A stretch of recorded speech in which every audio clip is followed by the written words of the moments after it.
countdown for blastoff. X minus 5, minus 4, minus 3, minus 2, X minus 1, fire.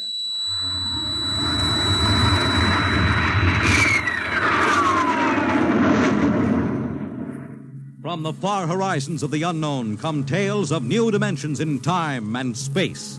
These are stories of the future, adventures in which you'll live in 1,000,000 could-be years on 1,000 would-be worlds.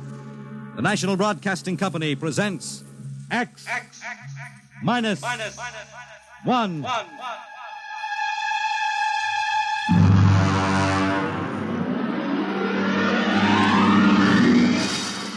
Tonight's story, The Man in the Moon.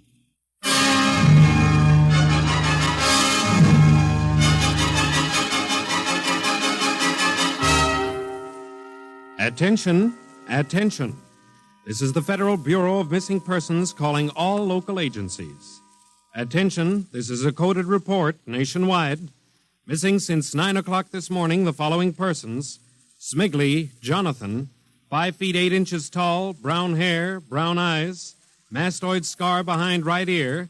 Hello? Last seen wearing blue top coat and tan cap. Wanted by Los Angeles. Hello, get off this wavelength. This is a restricted band. Hello, Earth.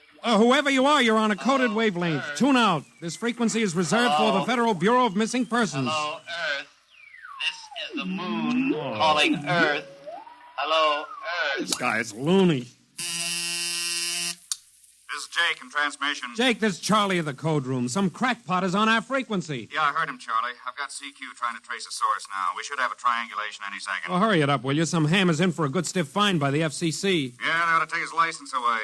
Oh, here comes Lenny with the directional fix. Right. Thanks, Lenny.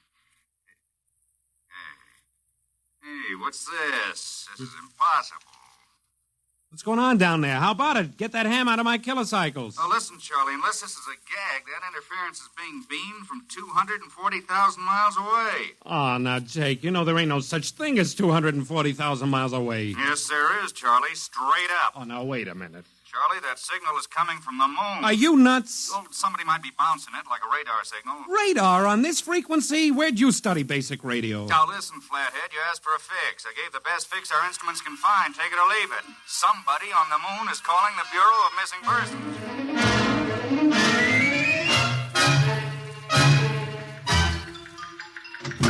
Mr. Timken. Mr. Timken. What's the sweat, Charlie? Shouldn't you be broadcasting? Listen, Mr. Timken. You know I'm a sober citizen, right? Hmm? Never once have I broadcast with the smell of alcohol on my breath, right? Right. In all your 12 years here at the Bureau, did I once what's ever... What's the matter, Charlie? We're picking up a message on our Well, wavelength. did you report to the FCC? I ain't got the nerve. Well, what's wrong? You'll scream when you hear this, Mr. Timken. You'll jump right out the window, but... We are getting an SOS from the moon.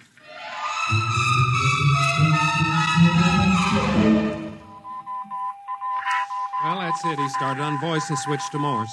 The way the signal repeats sounds like a phonograph record or automatic sender of some sort. Well, what's it say? Let's see here. Can you read me? Help. Otterburn. Will contact when moon is in phase. Let's have that again. Can you read me? Help. Otterburn. Will contact when moon is in phase. Otterburn. That sounds like a name, huh? Otterburn. Wait a minute. Something registered? Cornelius Otterburn. Holy jumping Jehoshaphat. Hey, where are you going? To talk to the chief. Hey, wait a minute. What are you going to tell him? We just got a CQ from the man in the moon? That's exactly what I am going to tell him, Charlie. Hey. Oh, this is just too much for me.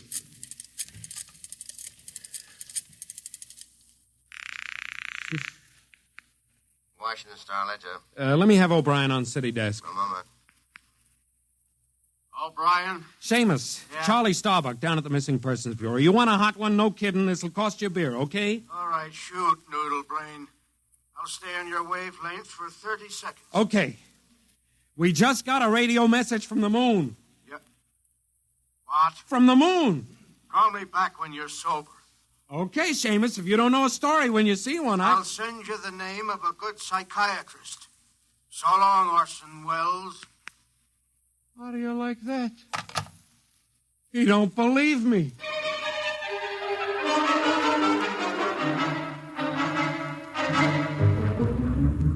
Otterburn, Mr. Wade. Now, does that name ring a bell? You're the man with the photographic memory, Henry. What about Otterburn? Cornelius Otterburn, atomic physicist, reported missing from his home in Baltimore on June 5th, 1945. Just 5 years ago. Vanished completely. Are you trying to tell me you really think there's something to this man-on-the-moon business? Henry, I'm surprised at you. This is some crackpot trying to jam the airwaves. Yes, but the name Otterburn is so unusual. So are a lot of names. And I have a theory that... I was afraid of that. Henry, you always have a theory. Let's see, what was it last year? Oh, yes. That people disappear in occupational cycle. But it's true. Please, Henry, I'm a busy man. You expect me to believe that this Otterburn is sitting up on the moon, sending out shortwave messages? Well, he might be on Earth bouncing the messages off the moon. But who's to say he isn't on the moon? Henry, as chief of this bureau, I have my hands full trying to coordinate reports from 48 states and Alaska. I have no time to include the moon. But, Mr. Wade... Out, Henry. But, Mr. Wade... Out, I'm busy. Yes, sir. Oh, here. Take this folder of reports for the dead file. Yes, sir. And no more nonsense, eh, Henry? Yes, sir. I appreciate that you have a very dull job filing old missing persons reports, and I appreciate that you take an active interest in the affairs of the Bureau. But no more nonsense, huh? No, sir. No more nonsense.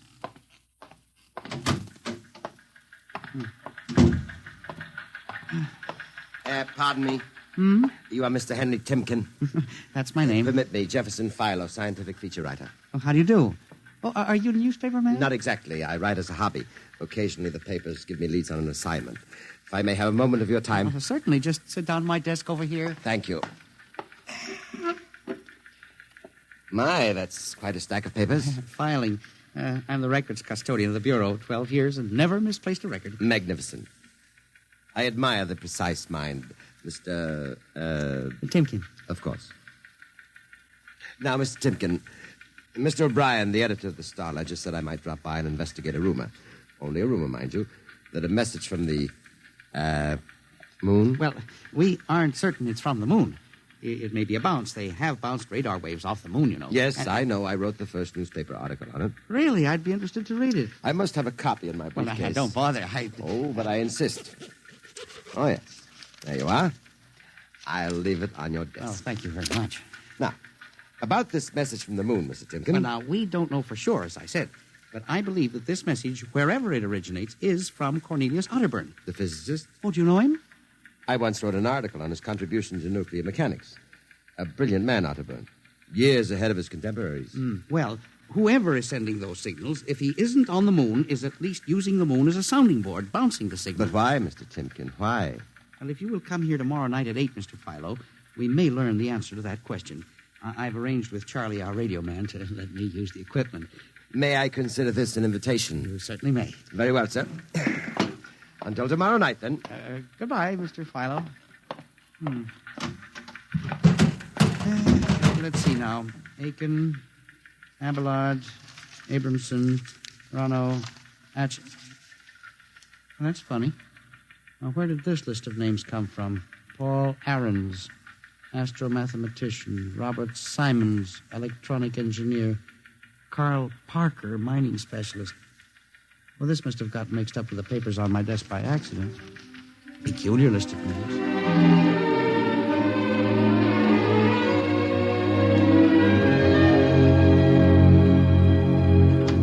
Oh, good morning, Charlie.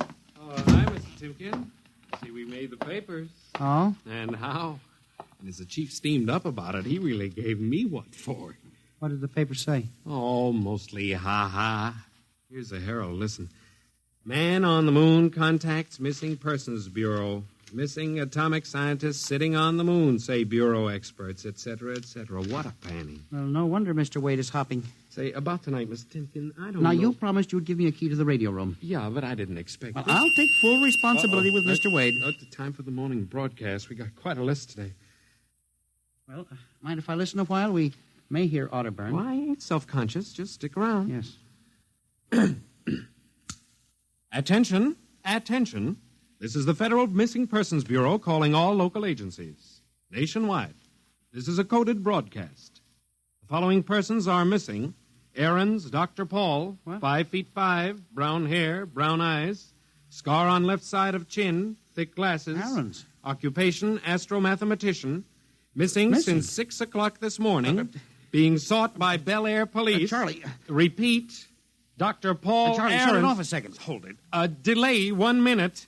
Listen, Mr. Timken, it's okay to stay, but you can't interrupt Now, this. this is important. Did you say Dr. Aarons was reported missing this morning? 6 a.m. We got the report from Bel Air less than an hour ago. Are you certain, Charlie? Positive. What is this? Charlie, what's the next name on the list? Let's see. Simons, Robert, engineer. What? Came in less than 20 minutes ago. 20? Hey, what's the matter with you? You look like you've seen a ghost. It's nothing, Charlie, except that last night, quite by accident, someone left a list of names on my desk. And that list included the names of those 2 men who were reported missing within the last hour. What? Oh, that don't sound right to me. Well, it isn't right, Charlie. It leaves a big question to be answered. Who would make up a list of missing persons before they were missing, not after?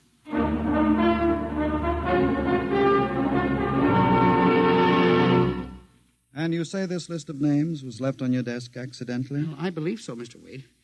Do you have any ideas, Henry? Well, it's hard to say. Mr. Philo left some papers from his briefcase. Mr. Philo? Well, a science feature writer. I see. You were the leak on that story, then? Yes, sir, I'm afraid I was. I didn't think it would be treated as a laughing matter. Well, we'll deal with that later. Yes, sir. What's this Philo like? Well, he's a strange old duck, bald, thick glasses, tall. He walks stooped over. Seems to know a great deal about scientific data, but, of course, being a science writer, Is there any other possibility? I believe that this is all hooked up with the broadcast from Otterburn. That seems to be a very remote possibility. Well, the Missing Persons Bureau deals in remote possibilities, Mr. Wade. I do not require a statement of policy. Yes, sir. What's the theory? Well, for some time now, it has been my contention that in a country like ours, where even the cleverest criminal can be ferreted out and located eventually, there is no such thing as a missing person. I was afraid of that. Now, for 12 years now, I have kept the central files, where information from all over the country is channeled and recorded. I have made a private study. This is beginning to sound familiar, Henry. And I have discovered that each year, literally thousands of persons vanish, leaving no trace. They are never located. Where do they go? Nobody knows. And they disappear in interesting cycles. what sort of cycles? Occupations, for example. One year we'll have a run on, well, say, coal miners. Next year, the proportion of engineers increases. And then scientists. And What do you think happens, Henry? I don't know, Mr. Wade, but I'm beginning to suspect that somebody else has discovered the same phenomenon, even to the point, perhaps, of being able to predict who will turn up among the missing next. Philo? Well, I don't know. But I would like to find out. And you think Otterburn may be a part of this picture? Mr. Wade, I definitely do. Henry, do you honestly expect me to buy an idea like that? It is more than an idea. The 2 top men on this list are missing, and... Maybe so, but the rest of them aren't. Parker, Watson, Gibbs. Why, I saw Parker in the restaurant where I had lunch today. Yes, but and if Mr. you think Wade- I'm going to make myself a laughingstock by accepting such a crack-brained theory... Well, Excuse me. Yes. Hello, Wade speaking. Yes? Yes? I see. What name? Just a moment. Henry, let me see that list again. Here you are, sir. Go ahead. I see. I'll get back to you. I guess I owe you an apology, Henry. Sir? Carl Parker was just reported missing. Parker? 3rd man on your list. Holy mackerel. Exactly. Henry, for a good many years now, I've ridiculed these theories of yours. I don't know. Perhaps I've underestimated you. Maybe this time you've really stumbled onto something. What do you intend to do, Mr. Wade? I don't know. I haven't thought it out yet. I was planning to listen for another broadcast tonight in the hope that Otterburn might try to contact us again. Good idea. I believe I'll join you. I also invited Mr. Philo, the feature writer. Oh? I'll be glad to meet him. I'm beginning to get interested in you, Mr. Philo. Mr. Wade, you don't think... That he's mixed up in this? Yes, sir. I don't know, Henry. But it suddenly strikes me that we don't know very much about him, really. We ought to contact the police. No, Henry. I think we're better off keeping this between ourselves for the moment. We're dealing with the unknown. And in solving an equation for the X factor, it's often easier to limit the number of terms. You follow me? I don't know, Mr. Wade. There may be more danger in what you have discovered than you are aware of. Let's keep it quiet. You agree? Maybe you're right, Mr. Wade. I hadn't thought of the danger involved.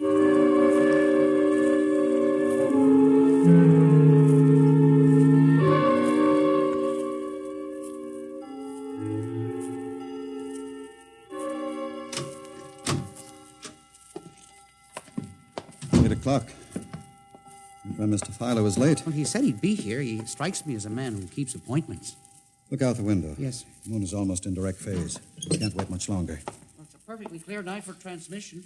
If anybody's sending, we ought to pick it up with this equipment. You'd better switch on the set. Yes, sir. I never realized how eerie this office could be when it was empty. I left a light in the hall for Mr. Filer when he comes. Are you getting anything? Just some foreign stuff, I think. And that concludes the British portion of tonight's programming from Johannesburg, South Africa. We continue in April.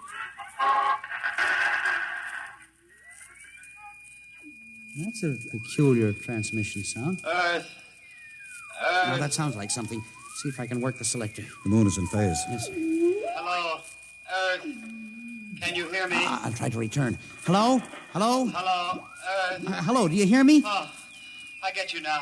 Thank God. Who are you? Can you hear me? Who are you? This is Professor Cornelius Otterburn. Hello? Go on, I hear you. Not much time. They're on to me. They've located my sending point. Do you hear me? Go ahead, keep talking. I've only enough oxygen for a few minutes more. Well, where are you? I'm on the Earth side of the moon. You get that? The Earth side of the moon. A volcanic crater. Good. Start that recorder, Mr. Wade. Go on. Explain, please. Explain, Now please. listen closely. There is an Earth colony on the moon. There is an Earth colony on the far side of the moon, made up of renegade scientists and criminals. Professor Ernst Halsman. Halsman, he died in an insane asylum in 1938. Professor Ernst Halsman discovered nuclear rocket power in 1935. Turned his plans over to escaped inmates of the asylum. They took off and set up a colony on the far side of the moon in 1938. Go ahead, we're recording you. Each year, they recruit new colonists from Earth. Slave labor, mostly. I was kidnapped in 1945. Yes, I know. Keep talking. They wanted me to work on atomic drive for their flying disc. Hello? Still getting you. Go on. Last month, 6 others and I escaped. Speak louder. You got to stop them. Stop them. Stop who? The moon colony, planning to take over the Earth invasion. Oh, Hang on. no oxygen. Hard to breathe. Listen, they have agents on Earth. You hear me? Agents on Earth. Where? Who? Hello? Hello? Hello? Agents in... Henry, look out. Lights. Someone at the window. Get down. Henry, are you all right? I think so. His shot smashed the transmitter. And the lights. Strike a match. Careful. It was close. I got a look at him. From the description, it was your Mr. Philo. We got a recording anyway, but not the most important part of the message. Poor Otterburn, suffocating to death. Henry, we've got to get you out of here. He said they have agents. Philo was probably one of them. He'll be looking for you now, trying to kill you. The police... You think the police would believe a fantastic story like this? People being kidnapped to the moon as slave labor? Moon colony planning an invasion of the Earth? But Henry, believe me, they'd trap us into straitjackets before we could finish. We've got to do something. We need time. Time to get through. You don't think my theory was bunk then? I know it wasn't, Henry.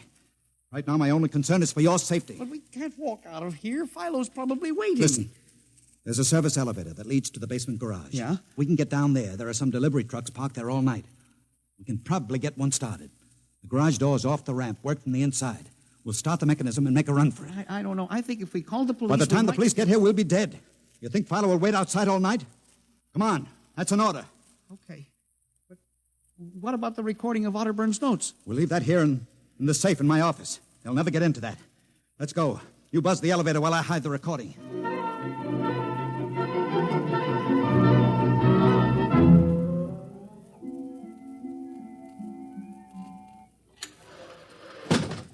This is the basement. Come on. Keep to the side. Yes, sir. Shh. Let's try that delivery truck over there. I'll get in. All right, Henry. You start the mechanism to open the garage door, then jump onto the truck. Yes, sir. We'll make a dash for it. Where can we go? I have a farm outside Chevy Chase. It's private. Miles from the nearest neighbor and completely hidden by trees. We'll run for that. Go ahead. Start the door up. All right.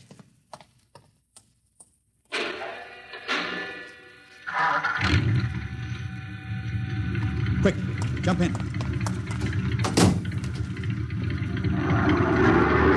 we go, Henry. Cross your fingers.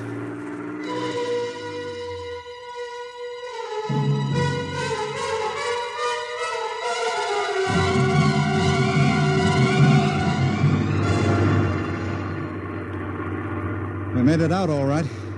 Anything doing? There's a blue coupe behind us, Mr. Wade. It seems to be following. I'll cut up Pennsylvania Avenue. Now Route 1, toward Baltimore. It is following. He turned with us. Can you go faster? Not much faster. Well, he's gaining on us. I've got an idea. Hang on, Henry. Yes. Why'd you stop? I'll turn off the lights.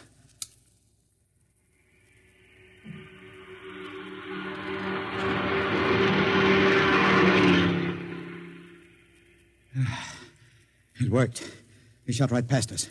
Now we'll double back and go out another route.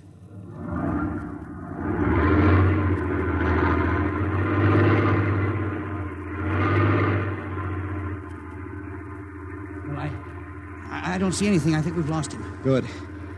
I think everything's going to be all right now. We can be at my farm in less than an hour.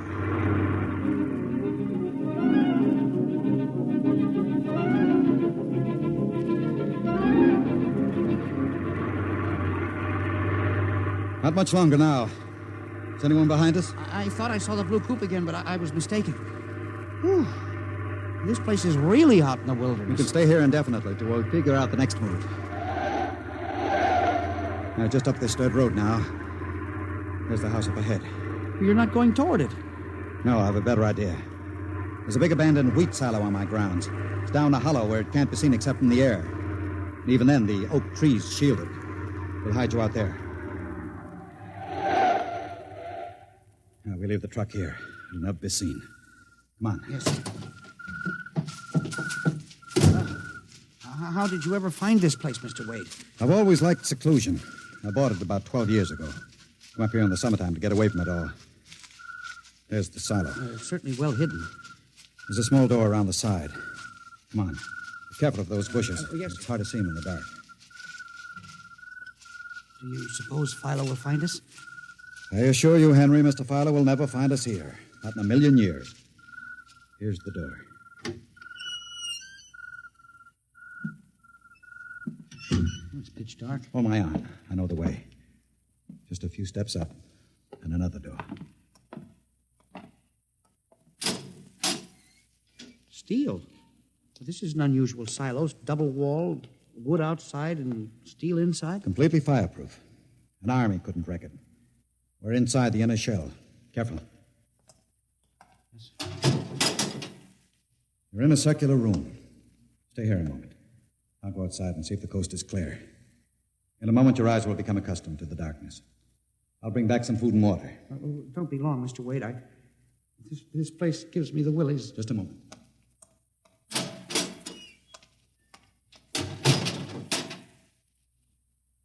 Mr. Wade. I swear I hear something. Mr. Wade. What's that? There is something. Good Lord. There's someone in here. It's locked. Oh, no. Mr. Wade! Mr. Wade, let me out! I'm not alone in here! Mr. Wade! This must be a light switch. Thank God. Oh, no. People. 10, 15, 20. Mr. Wade, help! Help! It will do you no good to shout, Henry. Mr. Wade, where are you? Outside. Speaking over the intercom. Mr. Wade, there are people in here. 15 or 20 of them. They're sitting like statues, just staring at me. They won't hurt you, Henry. What? They've all been drugged. They're even more helpless than you. But who are they? Permit me to introduce them, Henry, since they're currently unable to introduce themselves. The gentleman seated before you, the one with the scar, is Dr. Poul Anderson, the astromathematician. Next to him is Mr. Robert Simons, electronic engineer. Names on the list. Yes, you're familiar with the rest. They've all been, shall we say, recruited for work with Professor Halsman's group on the moon. Moon. Then you're one of them. Of course. Oh, yes. There's one whose name was not on our list. If you'll turn around, Henry, you'll recognize the drugged form of your old friend, Mr. Philo. Philo? But I thought... That he was part of the conspiracy? No. On the contrary. His snooping made it necessary for us to include him. Yes, but the man in the window, the one who fired the shot... An agent of mine. The pilot of this ship. Ship? What ship? This silo is camouflaged for a rocket launching platform. In a moment, the roof will slide back for the rocket's takeoff. A rocket ship? In exactly 70 hours, you and your companions will join Professor Otterburn on the moon. But you can't do this to me. We have done it, Henry. No. You see, there was another name omitted in that list, which I carelessly mixed up with your papers. That of Henry Timken. No. Bon voyage. I won't let you do this. You can't. Please let me out. Let me out, please. This can't happen. Let me out. Let me out.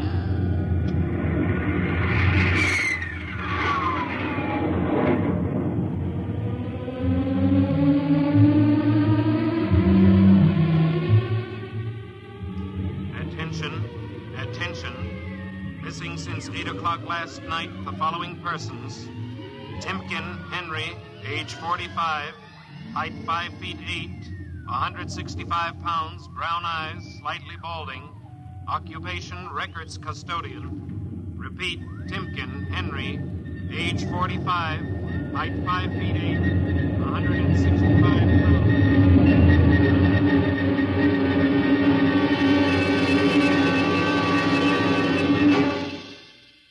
In just a moment, a word about next week's adventure.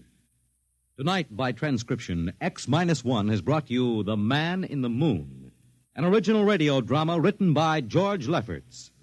Featured in the cast were Louis Van Rooten as Henry, Santos Ortega as the Chief, Ross Martin as Charlie, Sidney Smith as Otterburn, Bob Haig as Jake, Joe DeSantis as Philo, and Ed Latimer as O'Brien.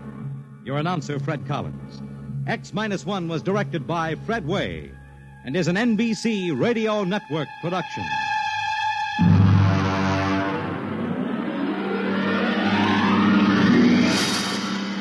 And now, next week, the sign on the window said Parigi's Wonderful Dolls. A woman and a child waited outside. The little girl peering eagerly through the window, and the woman glancing impatiently at her wristwatch, as if expecting someone who was late for an appointment. And there was nothing about Parigi's doll shop to warn them that they were waiting to keep an appointment with Doom at X minus 1.